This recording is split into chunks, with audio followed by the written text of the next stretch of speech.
UP police constable 17 फरवरी 2024 के first shift के हिंदी के पेपर के सॉल्यूशन को समझेंगे इस वीडियो में।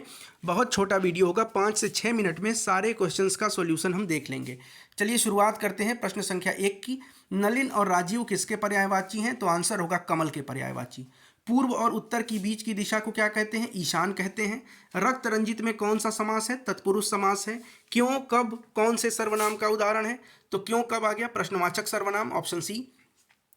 किस विकल्प में शब्द श्रुतिसम भिन्नार्थक का सही अर्थभेद है? शशधर का मतलब चांद और शशिधर का मतलब Shiv. Correct answer option A हो जाएगा।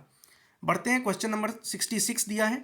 मदिरालय शब्द का संधि विच्छेद मदिरा प्लस आलय किसमें है? ऑप्शन बी में। करेक्ट हो गया। अवतरण चिन्ह को किस नाम से जानते हैं? उद्धरण चिन्ह के नाम से जानते हैं। निम्नलिखित वाक्य में से कौन सा शुद्ध वाक्य है? 10 बजने को 15 मिनट है, गलत। लड़के अध्यापक को प्रश्न पूछते हैं, गलत। दीन दुर्बलों को प्यार करना मानवता है, ऑप्शन सी करेक्ट है। निम्नलिखित में से पुल्लिंग शब्द का चयन कीजिए। मुद्रिका, मुद्रिका स्त्रीलिंग है। विहार करेक्ट हो गया। विहार क्या है? पुल्लिंग शब्द है। बिहार नहीं है, विहार है, देखिएगा। सतसई शब्द में किस प्रकार के संख्या बोधक विशेषण का प्रयोग है? आंसर होगा समुच्चय बोधक। सतसई, सात, सत प्लस सई, सत मतलब यहाँ पे 100 होता है। राधा ने पायल से चिट्ठी लिखवाई किस प्रकार की क्रिया है? लिखवाना, प्रेरणार्थक क्रिया हो गया। हे ईश्वर दया करो, इसमें क्या है? संबोधन कारक है। हे ईश्वर संबोधन किया जा रहा है। निम्नलिखित शब्द में किस शब्द का प्रयोग एक वचन में होता है? दर्शन, प्राण, हस्ताक्षर हमेशा बहुवचन में प्रयोग होते हैं। करेक्ट आंसर होगा ऑप्शन सी, सोना। अगला प्रश्न देखते हैं। अगला प्रश्न है कौन सा शब्द तद्भव है? तो काज तद्भव है, काज का कार्य होता है। चिल्लाहट में प्रत्यय है, हट प्रत्यय। उसके बाद अभिभाषण शब्द में कौन सा उपसर्ग है? इसका करेक्ट आंसर होगा अभी। और निम्नलिखित में से किस विकल्प में सभी शब्द तत्सम है? ध्यान से देखिएगा कि इसमें सभी शब्द तत्सम पूछा है, तो नव्य और स्वर्णकार करेक्ट आंसर हो जाएगा। तिल का ताड़ बनाना, तिल का ताड़ बनाना का मतलब क्या है? साधारण बात को बढ़ा चढ़ाकर कहना। परोक्ष का विलोम, देखिए परोक्ष का विलोम प्रत्यक्ष होगा, अपरोक्ष भी होता है, मगर यहाँ सबसे करेक्ट देखना है तो प्रत्यक्ष हो जाएगा। चमड़ी जाए पर दमड़ी ना जाए, इसका मतलब है अत्यधिक कंजूस होना। क्रोध किसका स्थायी भाव है?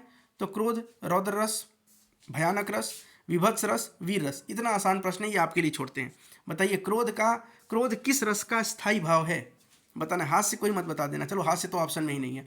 सोरठा के द्वितीय और चतुर्थ चरण में कितनी मात्राएं होती हैं?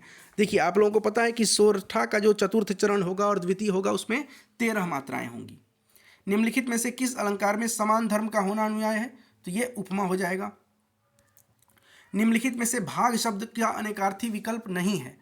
तो देखिए भाग मतलब भागना, भाग मतलब हिस्सा, भाग मतलब बांटना, भाग मतलब ब्याज नहीं होता है, तो करेक्ट आंसर ऑप्शन ए होगा। वह बाजार जा चुका है किस प्रकार का काल्य है? तो देखिए जा चुका है मतलब आसन्न भूतकाल या पूर्ण वर्तमान काल दोनों कह सकते हैं, क्योंकि पूर्ण हो चुका है, वह जा चुका है, तो इसका आंसर हो जाएगा ऑप्शन डी। राम अभी सोएगा किस प्रकार का वाच्य है? तो कर्तृवाच्य है। राम अभी सोएगा। अब यहाँ पर ये जो प्रश्न है गद्यांश पढ़कर और इसका उत्तर बताना है। आप इसको एक बार पढ़ लीजिएगा, ये आंसर आप खुद भी कर सकते हैं। जैसे शीर्षक क्या है तो इसको पढ़ने पर पता लगता है, इसको जब आप पढ़ेंगे तो आपको पता लगेगा कि भारतीय लेखकों की दुर्दशा, इसका शीर्षक होना चाहिए। उसके बाद भारतीय लेखकों की स्थिति खराब क्यों है? क्योंकि वे अपनी भाषा साहित्य पढ़कर अपने समाज का हालचाल नहीं जानते हैं, वे अपनी भाषा में लिख नहीं सकते, वे अपनी भारतीय शिक्षित पाठकों तक पहुंचा नहीं पाते अपनी बात। तो इसमें आप अगर इसको पढ़ेंगे तो पता चलेगा भारत भयंकर अंग्रेजी मोह की दुर्वस्था से गुजर रहा है। इस दुर्वस्था का परिणाम है कि भारतीय भाषाओं के समकालीन साहित्य पर उन लोगों की दृष्टि नहीं पड़ती जो विश्वविद्यालय के प्रायः सर्वोत्तम छात्र थे और अब शासन तंत्र में ऊंचे ओहदों पर काम कर रहे हैं।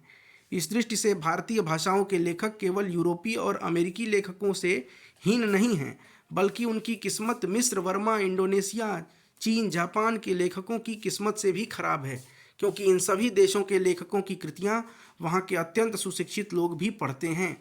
केवल हम ही हैं जिनकी पुस्तकों पर यहाँ के तथाकथित शिक्षित समुदाय की दृष्टि प्रायः नहीं पड़ती है। हमारा तथाकथित उच्च शिक्षित समुदाय जो कुछ पढ़ना चाहता है उसे अंग्रेजी में ही पढ़ लेता है, यहाँ तक कि उसकी कविता और उपन्यास पढ़ने की तृष्णा भी अंग्रेजी की कविता और उपन्यास पढ़कर ही समाप्त होती है। ठीक है, तो ये जो प्रश्न है ये तो आप लोग इसको पढ़कर कर ही लेंगे। जैसे भारत का सुशिक्षित समाज कौन सा साहित्य पढ़कर संतुष्ट हो जाता है? तो अंग्रेजी, है ना। उनके साहित्य को भारत के सुशिक्षित लोग नहीं पढ़ते, ये करेक्ट आंसर होगा। निम्नलिखित में से कौन सी भाषा पश्चिमी हिंदी से संबंध रखती है? बांगरू, भोजपुरी, राजस्थानी, अवधी और बांगरू। करेक्ट आंसर होगा बांगरू।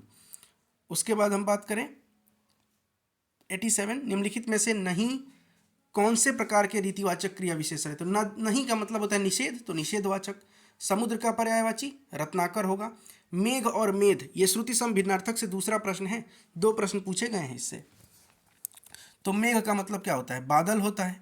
मेघ मतलब बादल होता है, और मेध का मतलब क्या होता है? यज्ञ होता है। तो करेक्ट आंसर ऑप्शन बी होगा। स्त्री जो अभिनय करती है अभिनेत्री कहेंगे, ऑप्शन सी। मानसरोवर किसकी रचनाएं हैं? प्रेमचंद की रचना का संकलन, प्रेमचंद की सर्वश्रेष्ठ कहानियां हैं।